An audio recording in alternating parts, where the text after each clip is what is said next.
medios y la censura están fuera de control. ¿Qué precedente histórico hay de todo esto?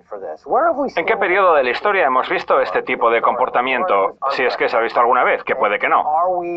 Porque, en fin, estamos en caída libre. Da la impresión de que en muchos aspectos nos encontramos en un punto de no retorno, con una situación fuera de control. ¿Puede darnos una perspectiva histórica de dónde nos hallamos en este momento? Es algo que se remonta a la fundación de Estados Unidos. Estados Unidos nunca ha sido una democracia, no tiene más que fijarse en las leyes de extranjería y sedición que limitaban la libertad de expresión, o si no en las redadas de Palmer del presidente Wilson, que iban a porque promoviera el socialismo en Estados Unidos, arrestando a toda una generación de personas de izquierdas y destruyendo el primer movimiento progresista del país. Eso por no hablar de la época de McCarthy, que todo el mundo conoce. Lo que pasa es que ahora nos encontramos en una época mucho más confusa en la que hay muchas personas traumatizadas con el auge y la victoria de Trump que están dispuestas a justificar la eliminación de personas como Alex Jones, con quien, como digo, no comulgo en absoluto, sin parar de pensar en las consecuencias a largo plazo, que serán las mismas. La limitación de la libertad de expresión, que está llevando a cabo el elemento más peligroso de todo Estados Unidos, el centro radical, el centro de John Brennan y el resto de exagentes de inteligencia que han sido contratados como asesores. ¿El centro radical? ¿Qué es el centro radical? El centro de la principal corriente política de Estados Unidos, que es la que defiende las políticas más radicales, desde un cambio de régimen en todo el mundo hasta políticas de ajuste estructural en el tercer mundo, que han desestabilizado a regiones enteras del planeta mientras sus miembros se las dan de moderados, cuando ellos son los que controlan las normas del orden liberal a nivel internacional, que por cierto no ha servido de ayuda a la mayoría de los occidentales. Y esa gente no es capaz de asumir que en el Reino Unido los están rechazando, ya sean aquellos que votaron a favor del Brexit o aquellos que apoyan a Jeremy Corbyn, al igual que en Estados Unidos, ya sean aquellos que apoyaron a Bernie Sanders o los que dicen que Trump es una figura que va en contra de la clase dirigente. Esos son los que han generado toda esa plaga de noticias falsas para cerrar medios alternativos con un propósito claro: limitar nuestra libertad de pensar lo que queramos. De acuerdo. En la esfera internacional, usted ha entrevistado hace poco a Daniel Ortega, que es desde el 2007 presidente de Nicaragua, donde han estallado últimamente algunos brotes violentos. ¿Qué está pasando? ¿Cómo nos lo venden los medios dominantes y cuál cree usted que es la realidad?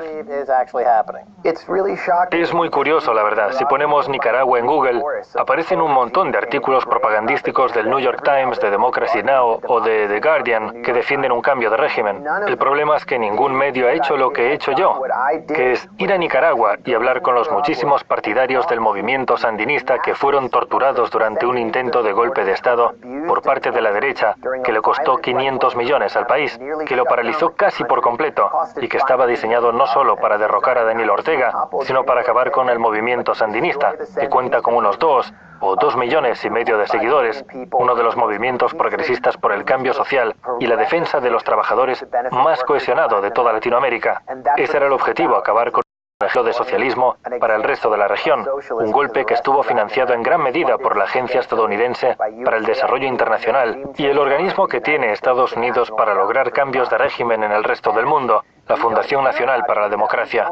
Lo que pasa es que de eso no se habla. No se habla de los líderes estudiantiles que fueron torturados y apalizados hasta casi morir por oponerse a ese intento de cambio de régimen. Nadie hace un análisis de ello.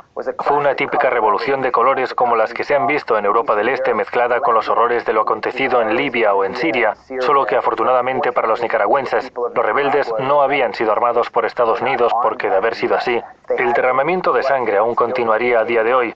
Menos mal que el gobierno sandinista sofocó el golpe, que es lo que fue, aunque los medios estadounidenses quieran vendérnoslo como una especie de revuelta popular, y no fue más que una contrarrevolución de derechas. ¿Alguna relación con Venezuela? Fue muy parecido a lo que sucedió en Venezuela, donde la oposición de derechas cerraba las calles que daban acceso a los barrios para intentar dañar la economía, además de atacar a los partidarios del gobierno que hubiera en la zona. Y por si fuera poco, tuvieron incidentes con la policía, que trataba de restablecer el orden. De hecho, compartieron tácticas con sus homólogos nicaragüenses a través de Internet, incluso llegando a viajar a Nicaragua para ello. Y por primera vez en Nicaragua, porque ni siquiera lo vimos en la guerra civil de los años 80, Los sandinistas fueron quemados vivos, igual que en Venezuela, con humillaciones públicas y personas desnudas atadas a los árboles y golpeadas mientras las grababan en vídeo.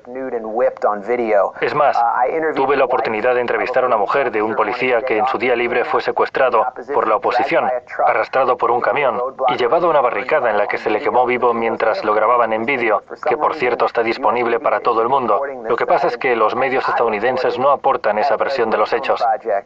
Yo he trabajado con un investigador independiente de Nicaragua para hacer un análisis caso por caso de cada muerte acontecida entre el 18 de abril, cuando se iniciaron las hostilidades, y mediados de junio. Pues bien, todo indica que los sandinistas han sufrido muchas más muertes a manos de la oposición que la oposición a manos del gobierno de Daniel Ortega.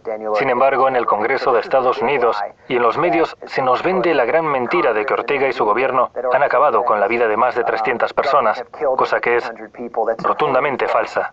Más Blumenthal, nos hemos quedado sin tiempo. Gracias. Gracias. Muy bien, esto es todo por hoy en Kaiser Report. Somos más Kaiser. Este es Herbert.